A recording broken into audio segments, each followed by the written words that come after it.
The Galactic Concord Assembly stretched across the void of space like a metal flower blooming in the darkness. And within its great hall, 47 species had gathered to witness what they believed would be the humiliation of humanity ambassador.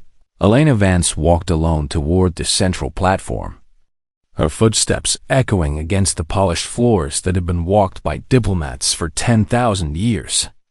And she felt the weight of every alien eye upon her small frame. She was the only human in a room of giants, of creatures with scales and tentacles and forms that defied easy description. And yet she moved with a calmness that puzzled those who watched her. The HFY delegation sat in the highest seats, their reptilian bodies covered in ceremonial armor that gleamed under the artificial lights. And at their center sat Overlord Shrethkin, a being who had commanded the destruction of 12 civilizations. His yellow eyes tracked Elena as she took her place, and a low rumble of amusement escaped his throat. The infant species sends a single female to answer for their crimes, he announced to the assembly, his voice booming through translation devices that converted his words into 100 languages. How touching that they still believe words can save them. Elena stood motionless as laughter rippled through sections of the great hall, and she noticed which species laughed and which remained silent, filing away each reaction for later analysis. The Morvani delegation did not laugh, and among them sat Observer Yinith, a scholar whose entire purpose was to record the rise and fall of civilizations for the great archives. And something in her ancient eyes suggested she found nothing amusing about this moment. Overlord Shrethkin, Elena began, her voice steady and clear. The HFY Dominion has demanded that humanity surrender our colonies in the Tau Ceti system within 30 standard days, or face what you have called total annihilation. Is this correct?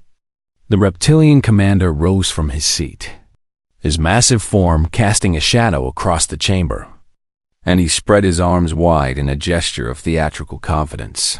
Your species has occupied worlds that belong to the Dominion by right of conquest, he declared. Your pathetic settlements sit on territory we claimed 3,000 years before your ancestors crawled from their oceans, and you will surrender them or you will be erased from existence. More laughter came from the assembly, and Elena heard the Veluni delegate make a sound that her translator could not process. Though she understood its meaning well enough, the galaxy did not take humans seriously, and why would they? Humanity had only discovered faster-than-light travel 200 years ago, a mere heartbeat in galactic terms, and their fleet numbered only a few thousand vessels compared to the millions that the elder races commanded. The HFY alone had conquered species that had traveled between stars for longer than humans had possessed fire. I understand your position, Elena replied, and her calm tone made several delegates lean forward with curiosity. However, I must inform this assembly that any attack on human territory will be met with proportional and decisive retaliation, and I strongly advise the Dominion to reconsider its ultimatum. Silence held the chamber for exactly 3 seconds before the explosion of noise began. The Veluni delegate made that strange sound again, and this time Elena saw that it was shaking with what could only be laughter, its crystalline body vibrating so hard that smaller fragments actually broke away and floated in the low gravity. Retaliation? Shrethkan repeated the word as if tasting something bitter. What retaliation could your species possibly threaten against the Dominion that has crushed empires older than your world? He stepped down from his platform and walked toward Elena, each step deliberate and meant to intimidate, and when he reached her, he towered over her by nearly 2 meters. I have personally overseen 6 subjugation campaigns, he said, his breath hot against her face. I have watched worlds burn and species beg for mercy that never came, and I have never, not once, encountered an enemy foolish enough to threaten the HFY with their own destruction. Elena looked up at him without flinching, and something in her expression made his eyes narrow. then you have never encountered humans, she said simply from her position in the Morvani section. Observer Eunice felt a chill run through her body, despite the carefully controlled temperature of the chamber. And she activated her recording implant to capture every detail of what follows. She had studied human history during her preparation for this assignment, reading accounts of their world wars and their nuclear age and their seemingly endless capacity for violence against each other. And she had noted something that her colleagues dismissed as irrelevant. Humans were the only species in the known galaxy that had invented weapons capable of destroying their entire civilization before they had even left their home planet. And they had done so not once but multiple times. They were not a species that made empty threats. Your warning has been noted and rejected, Shrethkan announced, turning his back on Elena in a deliberate display of contempt. The Dominion fleet will enter your territory in 30 days, and your colonies will fall.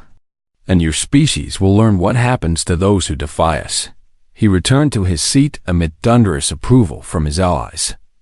And the assembly began to disperse, most delegates already forgetting the human ambassador and her futile words.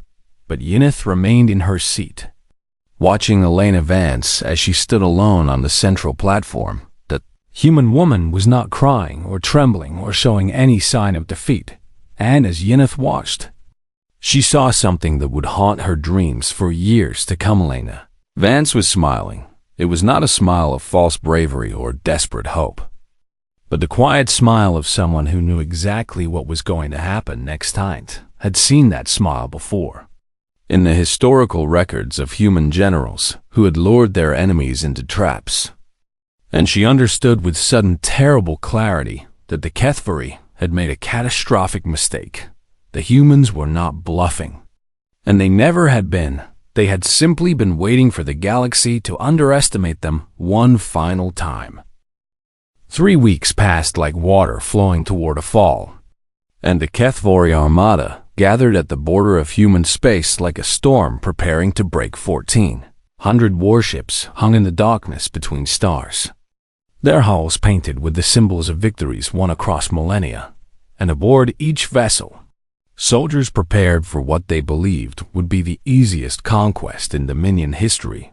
Overlord Shrethkan stood on the bridge of his flagship, the Eternal Vengeance, and watched his fleet through the massive observation windows that wrapped around the command deck. Report on human activity, he commanded, and his intelligence officer stepped forward with a tablet displaying sensor data. My lord, we have detected no significant military movement in the Tau Ceti system, the officer said, his voice carrying a note of confusion. The colony worlds continue normal operations, and civilian vessels remain docked at their stations. Shrethkan turned his head slightly, his yellow eyes narrowing with interest. No evacuation? He asked. None, my lord. And our deep scans show children still attending their schools and workers maintaining their regular schedules. It is as if they do not know we are coming. A rumble of satisfaction escaped the Overlord's throat, and he clasped his clawed hands behind his back. They know, he said with certainty. They simply cannot accept what is about to happen, and their minds have chosen denial over despair. I have seen this before in species facing extinction. He had seen it many times. In fact, and he remembered the Vethkai, who had continued their religious ceremonies even as Dominion soldiers broke through their temple doors, and the Morath, who had sung their children to sleep while cities burned around them. Denial was the first gift that death gave to its victims. Observer Eunice stood in the corner of the bridge, her recording implants capturing everything, and she watched Shrethkan with growing unease. She had requested permission to embed with the Dominion fleet as a neutral historian, and the Overlord had granted it eagerly, wanting his greatest victory documented for eternity.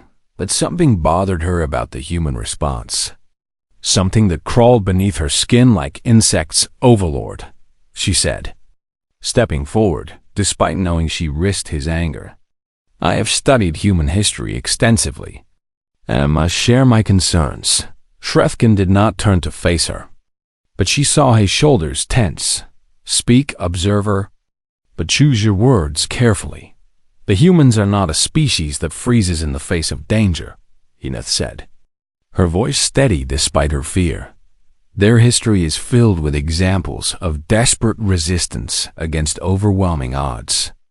And they have a phrase, fight or flight, that describes their basic survival response. She paused, gathering her courage. They are not fleeing, and they are not fighting, which means they must be doing something else entirely, something we cannot see. Shrefkin finally turned to face her, and his expression was one of barely contained contempt. You suggest that these creatures who discovered interstellar travel while we were already ancient have somehow developed weapons capable of threatening the Dominion? He asked, his voice dripping with mockery. I suggest that we do not know what they have developed, Enith replied, and that our ignorance should concern us. The bridge fell silent as Shrefkin stared at her, and for a moment she thought he might strike her down where she stood instead. He laughed. Your caution is noted, observer, but you fail to understand a fundamental truth, he said, gesturing toward the fleet visible through the windows. Even if the humans possessed weapons beyond our imagination, they could not match our numbers. 1,400 ships crewed by the finest warriors in the galaxy, backed by shipyards that can produce replacements faster than any enemy can destroy them. He turned away from her, dismissing her concerns as easily as he had dismissed Elena Vance's warning. The humans will die, and the galaxy will forget they ever existed. Far across the void of space, in the frozen darkness of the Orc cloud at the edge of the human home system, Fleet Admiral James Okonkwo stood in the command center of the UN Silence of Graves and reviewed the final preparations. The ship around him was unlike anything the galaxy had ever seen. Its hull coated in materials that absorbed every form of radiation. Its engines designed to produce no heat signature. Its very existence a secret kept for over a century, and it was not alone 200 vessels just like it waited in the darkness. Their crews silent and ready, their weapon systems powered and aimed at coordinates that had been calculated years in advance. Admiral, all ships report ready status, his executive officer announced. Weapons are loaded and targeting solutions are confirmed. Okonkwo nodded slowly, his weathered face showing no emotion as he studied the tactical display. He was 63 years old, and he had spent his entire career preparing for a war he had always known would come, training crews and testing weapons and running simulations against every possible enemy. The HFY were not the threat humanity feared most, but they would serve as a message to those who were the colonies? He asked, continuing normal operations as ordered. Admiral, the civilians have been told that evacuation is unnecessary and that the military has the situation under control. Do they believe it? His executive officer paused, considering the question. They trust us, Admiral. And that is enough? Okonkwo closed his eyes for a moment, thinking about the children in those schools and the workers at those stations. All of them going about their lives because they believed their government would protect them. He would not fail them. When the HFY crossed the boundary marker, we engage immediately, he said, opening his eyes and fixing his officers with a stare that had commanded respect for 4 decades. There will be no warning shots and no calls for surrender. We hit them with everything we have, and we keep hitting them until they break. And if they do not break, Admiral? Okonkwo allowed himself a small, cold smile. Then we hit them harder. The countdown continued, and somewhere in the space between the hunters and the hunted, the boundary marker waited like a tripwire stretched across the stars. The HFY thought they were coming to claim an easy victory. They had no idea they were walking into a trap that had been set before most of them were born. The HFY fleet crossed the boundary marker at exactly 3 hours and 47 minutes past midnight, Galactic Standard Time, and Overlord Shretkin stood on his bridge with his arms raised in triumph. Begin the conquest, he roared, and across 1,400 ships, soldiers cheered and weapon systems powered to full capacity. Their target was a world called Ericsson's Landing, a human colony of 2 million souls nestled on a blue-green planet that reminded Yenneith of images she had seen of Earth itself. The children there would be sleeping now, she thought, dreaming dreams they would never wake from. She found herself unable to watch, turning away from the tactical displays as the fleet accelerated toward its helpless prey. But she never reached her quarters. The first sign that something was wrong came from the sensor officer, whose voice cut through the celebration with a sharp note of confusion. Overlord, I am detecting anomalous readings at the edge of our formation. Multiple contacts appearing from nowhere. Shretkin spun toward the sensor station, his triumphant expression fading. Explain yourself, he demanded. I cannot explain it, my lord, the officer replied, his clawed fingers dancing across his controls. One moment the space was empty, and now there are 200 vessels in attack formation. 200? Shretkin repeated with disbelief. We have 1,400 ships. What possible threat could 200 enemy vessels pose? He never received an answer. The human fleet opened fire at exactly 3 hours, 47 minutes and 12 seconds past midnight. And in the space of a single heartbeat, the universe changed for Yenneith would later struggle to describe what she witnessed in that moment. Searching for words in a dozen languages and finding none that captured the horror of it, the human weapons made no sound, produced no visible beam or projectile, created no explosion that HFY sensors could detect instead. Ships simply ceased to exist. The cruiser wrath of ancestors was there. And then it was not. No debris, no escape pods, no final transmission. Just empty space where moments before 6,000 soldiers had prepared for battle. The same fate claimed the eternal flame and the conqueror's pride and the vengeance unending. Each mighty warship vanishing as if erased by an invisible hand. Yenneith watched the tactical display with mounting terror as lights went out across the formation. Dozens per second, then hundreds, each light representing a vessel and a crew that had simply stopped existing. What is happening? Shretkin screamed, grabbing his sensor officer by the throat. Tell me what weapons are doing this. The officer could only choke out words between gasps for air. Gravity. Weapons, my lord, they are. Collapsing space itself. Yenneith understood then, and the knowledge nearly broke her mind. The humans had learned to manipulate gravity, not for peaceful purposes, like faster-than-light travel, but for destruction. They had created weapons that collapsed pockets of space-time into points so dense that everything within them simply disappeared. It was not warfare as the galaxy understood it. It was erasure. 90 seconds after the first shot was fired, 847 HFY warships had been removed from existence, and the human fleet had not suffered a single casualty.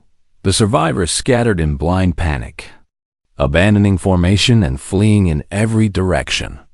And Shretkin stood frozen on his bridge as he watched his armada die. This is not possible, he whispered, his voice empty of the arrogance that had defined him for 300 years. This cannot be happening, but it was happening. And Yenneith's recording implants captured every moment of it. The screaming crew members, the flickering lights of dying ships, the absolute silence that followed each disappearance, and then a transmission cut through the chaos. A human voice speaking calmly across every HFY frequency. Overlord Shretkin, this is Ambassador Elena Vance of the United Earth Nations. The bridge fell silent as her words filled the room. You were warned that any attack on human territory would be met with proportional and decisive retaliation. What? "You have just witnessed," was the proportional response. Static crackled for a moment before she continued. "Your fleet has lost 847 vessels in 90 seconds. We can destroy the remaining 553 in half that time.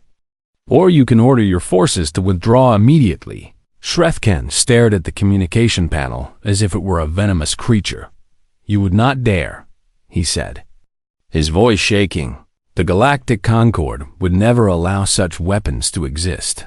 Every species would unite against you." Alana's response came after a pause that seemed to stretch for eternity. "The Concord laughed when I warned them what would happen, Overlord. And now 847 of your ships are gone. Do you really want to test whether we are willing to destroy the rest?" Another pause, and when she spoke again, her voice carried something that might have been regret. "We did not want this war, Shrethkan. You forced it upon us. And now you are seeing why that was a mistake. Withdraw your forces, and this ends. Continue your attack. And there will be nothing left of your fleet but empty space and silence." Yenneith watched Shrethkan's face as emotion she had never seen in a HFY warrior passed across his. Features, shock and fear, and something that looked almost like understanding. He had finally realized what the humans had known all along. They were not bluffing. They had never been bluffing. "All ships," he said slowly, each word seeming to cost him physical pain. "All ships, halt your advance and hold position. Await further orders." The bridge erupted in protests from officers who could not believe their commander was showing weakness. But Shrethkan silenced them with a roar that shook the walls. "I have given an order," he bellowed. "The fleet will hold position, and anyone who disobeys will answer to me personally."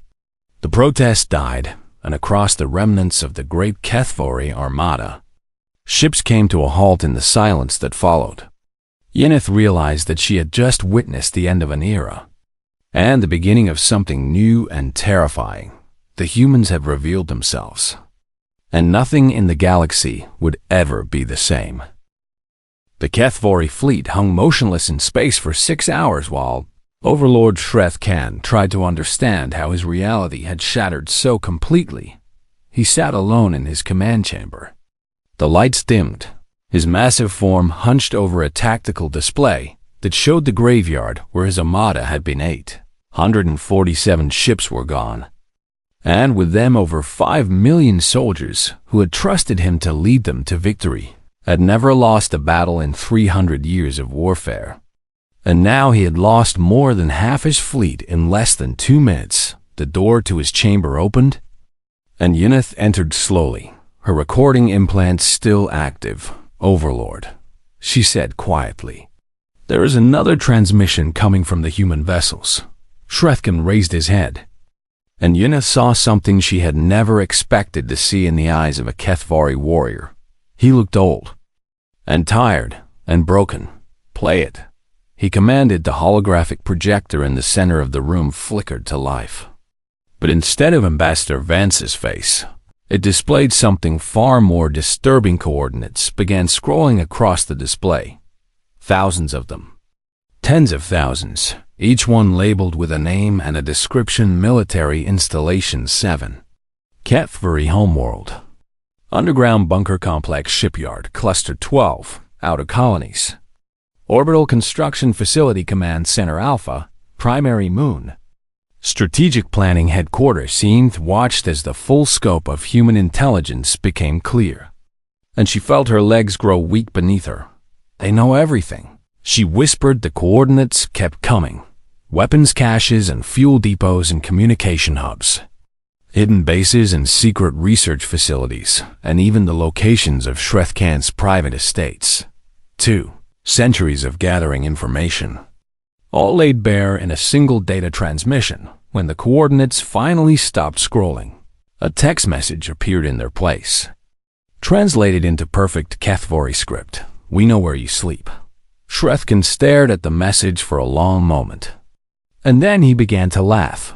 Not the proud laughter of conquest, but the hollow sound of a being who had finally understood the depth of his miscalculation. They were never unprepared, he said, his voice barely above a whisper. All those years while we mocked them, they were watching us, learning our weaknesses, building weapons we could not imagine. He turned to Yineth with something like respect in his eyes. You tried to warn me. Observer, you told me they were not a species that freezes. And I did not listen. Before Yineth could respond, another transmission arrived. This one a summons to an emergency session of the Galactic Concord. The Belay assembly chamber had never been so full, and it had never been so silent. Representatives of 47 species packed the galleries, their eyes fixed on the central platform where Ambassador Elena Vance stood exactly as she had stood 1 month before, calm, composed, and completely unafraid. But the atmosphere had changed beyond recognition. No one was laughing now. The Valuni delegate, whose crystalline body had shaken with mockery at the previous session, sat motionless and dark, its light dimmed in what Yineth recognized as a posture of fear. Other delegates whispered among themselves, glancing at the human ambassador with expressions ranging from terror to reluctant admiration. Overlord Shrethkan was not present.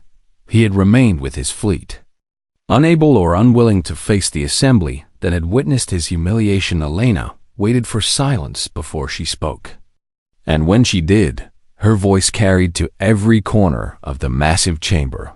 1 month ago, I stood before this assembly and warned that any attack on human territory would be met with retaliation. She began. Many of you laughed at my words, and the Kethvari Dominion dismissed them entirely.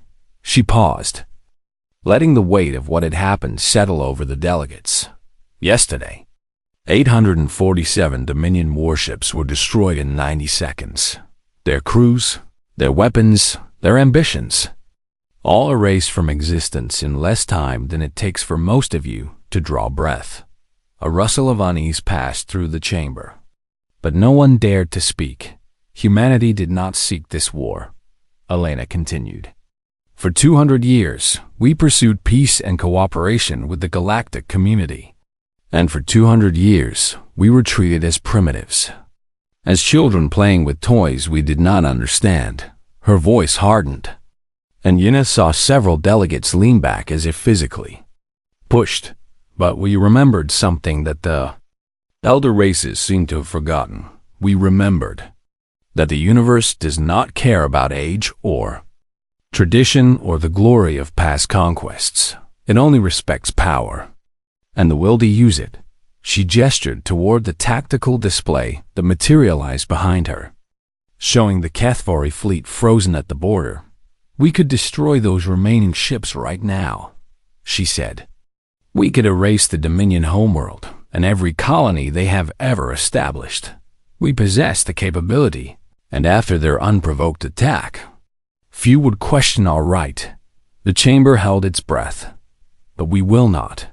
Elena's expression softened slightly, though her eyes remained hard as stone. Humanity does not seek empire. We do not want to rule the galaxy or subjugate other species. We only want what every being in this chamber should understand: the right to exist without fear of annihilation.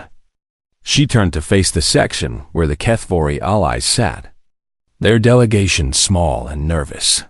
The Dominion will withdraw from human space immediately, and they will pay reparations to the families of the colonists who lived in terror during their threats.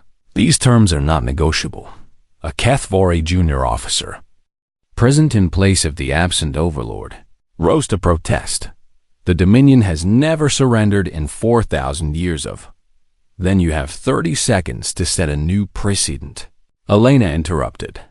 Or we will demonstrate what a decisive response looks like compared to a proportional one.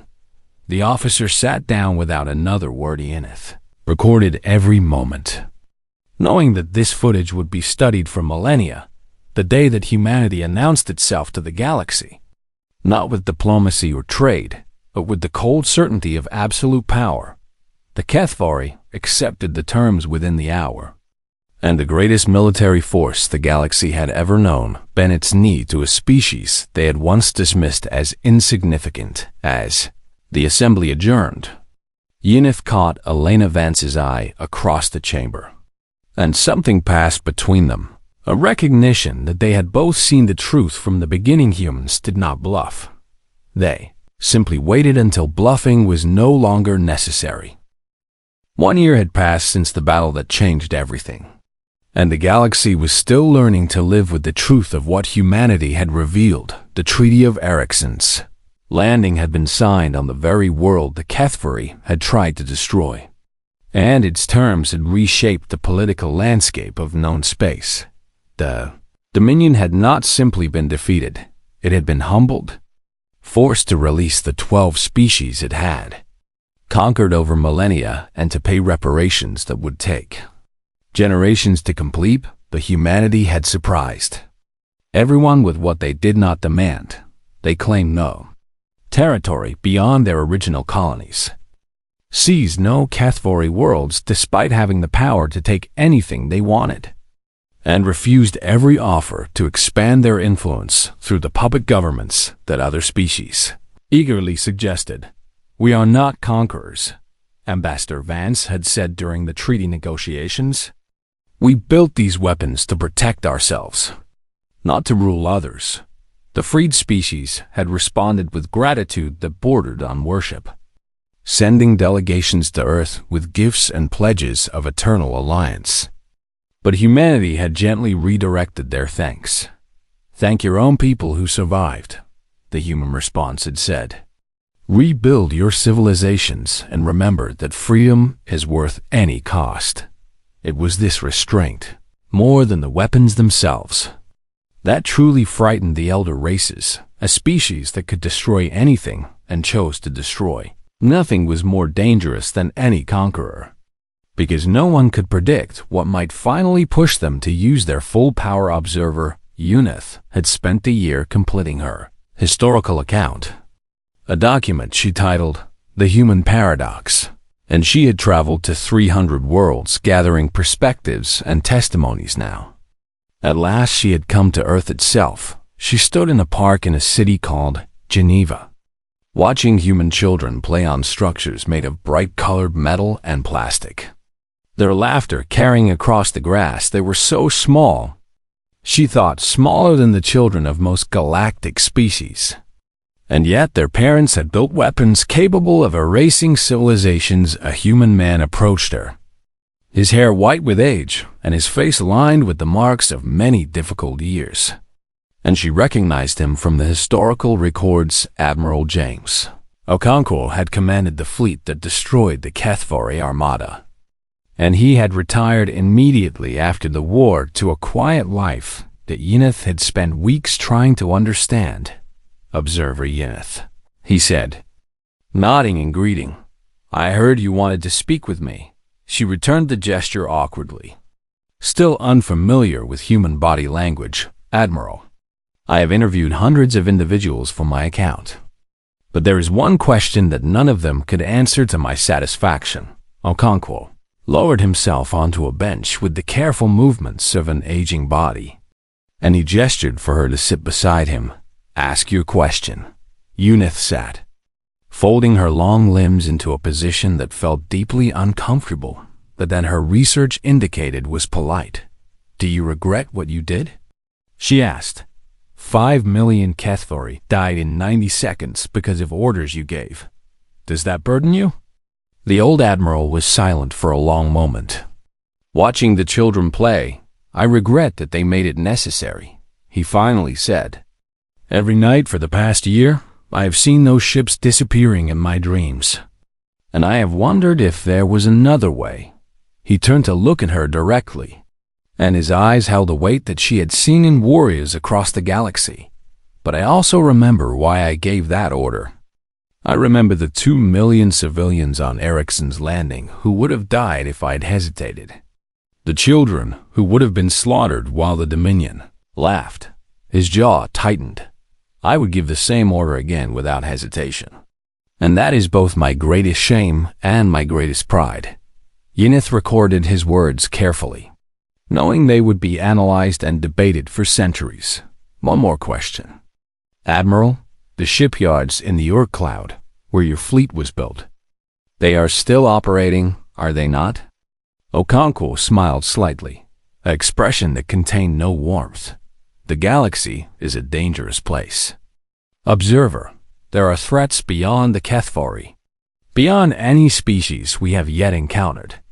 And humanity learned long ago that the price of survival is eternal vigilance. He rose from the bench with effort. Preparing to leave, we hoped that peace would last forever. We built those weapons praying we would never need to use them. But we also built enough to use them again, if necessary. He began walking away, then paused and turned back. Write that in your history, observer. Humanity does not want war, but we will never again be unprepared for it. Yennefer watched him go, then returned her attention to the children playing in the park. A young girl had climbed to the top of the highest structure and was waving her arms triumphantly, celebrating a conquest that would be forgotten by dinner time. Her parents watched from nearby, smiling at her joy. And Yennefer thought about the weapons those parents had built and the choices they had made to protect their children. She had begun her research expecting to find a species of warriors, cold and calculating creatures who had hidden their true nature until the moment to strike instead. She had found something far more complex, a species that loved deeply and feared greatly, that had looked into the darkness of the universe and decided that survival was worth any moral cost. Her conclusion came to her then. The words that would close her account and echo through galactic history. They are not conquerors, she dictated into her recording implant. They are not warriors, despite their terrible weapons and their willingness to use them. The little girl on the climbing structure had found a friend, and together they were pretending the structure was a starship, making engine noises with their mouths. They are survivors, Yennefer continued. And survivors remember everything, every betrayal, every threat, every time the universe tried to destroy them. She watched the children play, so innocent and so protected by the shadows their species cast across the stars. The galaxy laughed at humanity for 200 years. And in 90 seconds, humanity taught the galaxy what happens when survivors stop waiting and start fighting. She paused, considering her final words. I do not know what the future holds for humanity, or for the species that must now share the stars with them, but I know this. The laughter has stopped, and it will never start again. High above the park, invisible against the blue sky, a human satellite watched over the planet with sensors that could detect threats from across the solar system and far beyond that. In the cold darkness of the Oort cloud, silent shipyards continued their work, building weapons that humanity hoped would never be needed, just in case.